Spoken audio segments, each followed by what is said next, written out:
So here we are at the Login Lounge, and we are with Steve, owner of the Login Lounge, and also owner and creator of Love Camberley. And also he's going to let us know about the other different not-for-profit platforms that he's part of and that he's also created and devised and that he's running locally here in Camberley. But today we are focusing on the collectively Camberley car show. That is what we're all a part of, that we're all enjoying, and we've just come in because we want to make sure that we are refueling, rehydrating, in a lovely ambient atmosphere. So I found Steve and we're going to ask him what's the history of the event.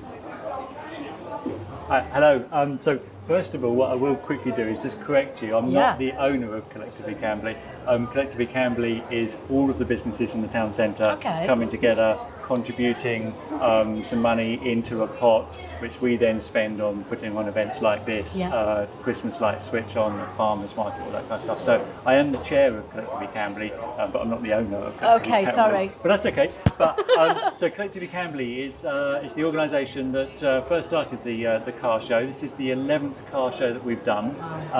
I remember back to the very first one on the high street. We had about 30 cars. We had a volunteer, a chap who was in the local area, was helping us trying to find some of the car owners, a guy called Ken, and we built up from there. And every year we've been putting this on, we've been putting the marketing spend behind it, we've been sorting out all the road closures, the advertising, all that kind of stuff, and getting to the point that we are today where we know we will get, and it'll be interesting to see the figures, but it will be over 55,000 people will be in the town centre today. We've got over 250 vehicles, a very eclectic collection of different types of vehicles. We've got live entertainment and the sunshine, of course. We brought the sunshine out. Yeah, that was a good idea. Yeah. Well, people don't like coming out in a convertible car with the rain, so we thought we'd lay on some sunshine for you. So what's the process then? If somebody has a classic car, somebody has a car that's a little bit quirky, a little bit different, and they want it to be a part of this, what's the process they would have to go down? Okay, so what we do is we kind of release the date after Christmas. So in January, we'll put the date out there. So people who've been before, we'll email them, we'll put it all out on social media. And I think this year we've literally got about 350, 400 people sign up within the first week. Wow. So that kind of hits our limit, and then since then we've just been managing people coming on the list, off the list as things change, cars break down, people buy new cars, all that kind of stuff. But yeah, it's been an interesting mix. But if anyone wants to take part, obviously you can come along, and it's all free. All of the events are free. Face painting's free. All that kind of stuff. But if you want to come along with a car, then make sure you're looking out in January, and you can register your car to come along. So would that actually be on Love Camberley pages, or where else is it advertised? We do it on the Love Camberley website, we do it on the Love Camberley social media pages, Insta and Facebook and things like that. So I've seen the mayor around today. Yes. What's that part of it? Why is the mayor here today? So it was something we introduced about 3 car shows ago, which was awards. Oh, brilliant. So what we've got is we've got Tom from Seymour's, who's one of the sponsors today, an estate agency here in the town.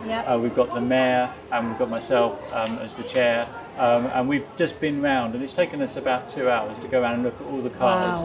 And we've judged them, and we've just sat here and had a nice smoothie and talked about which ones were our favourites, and then put them in the categories, and we've now come to a consensus as to what the best pre-World War II car is, what the best American car is, the best modern, best motorbike, and then the prestigious one, the best in show.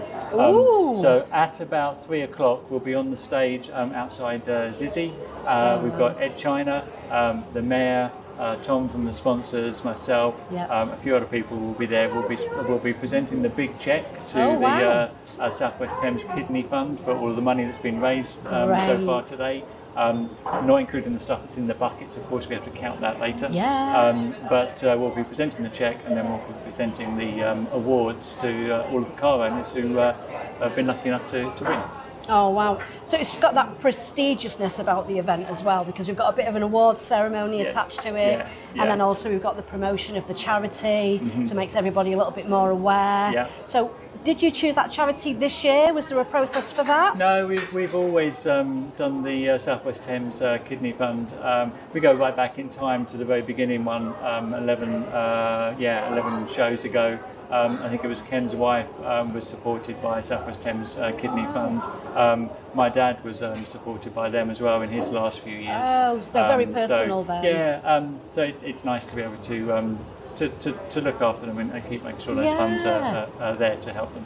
And it's nice actually to be able to see that it's run alongside for 11 years, because that's amazing for anything to keep going for 11 years, especially with all the up and downs and COVID in between as well. Yeah, it was heartbreaking to not be able to run it for a couple of years. Yeah. But great that last year was we put it back on the map last year, and like this, we had over 55,000 there on the day. That's amazing. It's good. It's good that it keeps going and going from strength to strength as well. That's good. So we're really, really unlucky. We had Mercedes F1 phone us this week. Yeah. And they were doing something this weekend that got cancelled with one of their simulators, and they were like, can we come along, because we only want to go to the good shows. And we were desperately trying to get permits sorted and space and that kind of stuff. It just didn't work out in the end. Didn't align. But maybe Mercedes will come back next year. Yes, definitely. So now you've got the contact. Yes.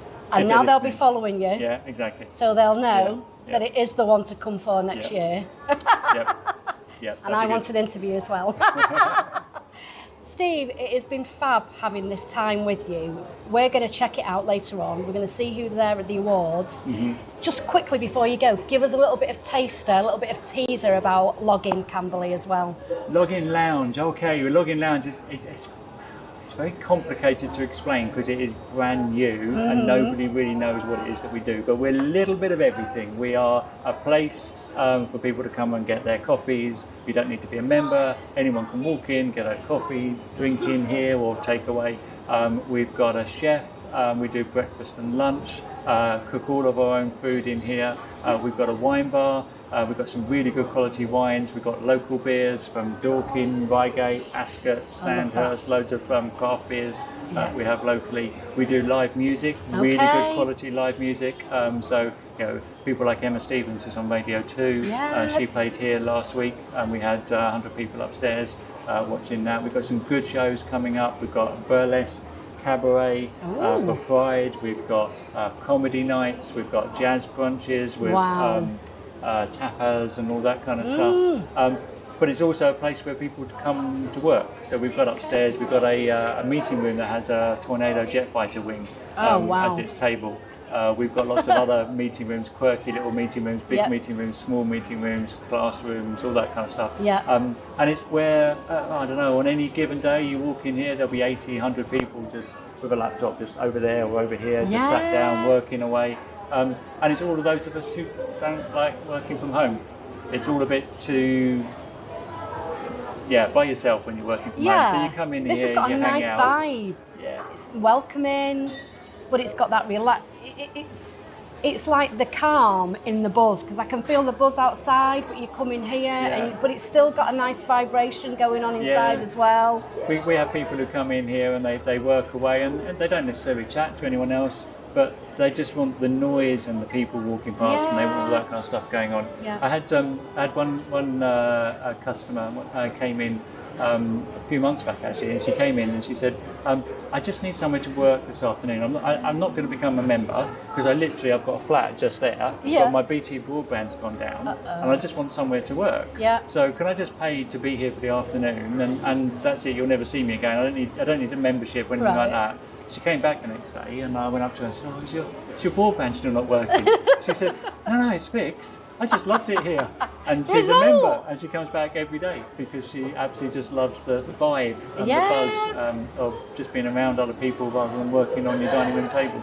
And that's what you want. That's what you're trying to create. You can't necessarily put it into words, but once you experience it, it makes you want to come back for more. I was so proud of last Friday. You know, we were open at 7:30 in the morning. People were getting their takeaway coffees here in the morning before going to their offices. Yeah. We had a busy day with lunch. We had people working here. We then had people coming in and having a few drinks after work. Yeah. We then had people ordering food from Rotisserie Corner, the restaurant next to us, yeah. which they brought straight into upstairs. Okay. We then had the Emma Stevens playing on stage. Wow. She did 3 sets. I think we eventually closed the doors about 1 o'clock in the morning. Really? So from 7:30 in the morning till 1 o'clock in the morning on Friday night, Saturday morning, this place was being used by the community. Wow. And yeah, it's so good that you've got a space that can be used Yes. for that length of time. Agreed. Did it bring a tear to your eye? Well, now I had a few too many wines for that. All right. If anyone could tell me how to run a bar without getting drunk, I'd like to know. Oh, you've got to have nerves of steel, Steve, nerves of steel. Yeah. Well, what I would love to do is catch up and hear more about the brainchild of Login, Camberley, Login Lounge, Login Live, Login Comedy Nights. I'd love to hear more about it. So if we could hook up in the future. That'd be great. I'd love to tell you the story about the village that hand painted our cups as well. Oh, wow. In Africa. Yes, And what we did please. with that one. So there's loads of stories I can tell you. So Yeah. I'd love to talk about that. So Okay. great to welcome you back sometime in the future. Thank you so much. It has been an absolute pleasure. Thank you, Steve. Thank you.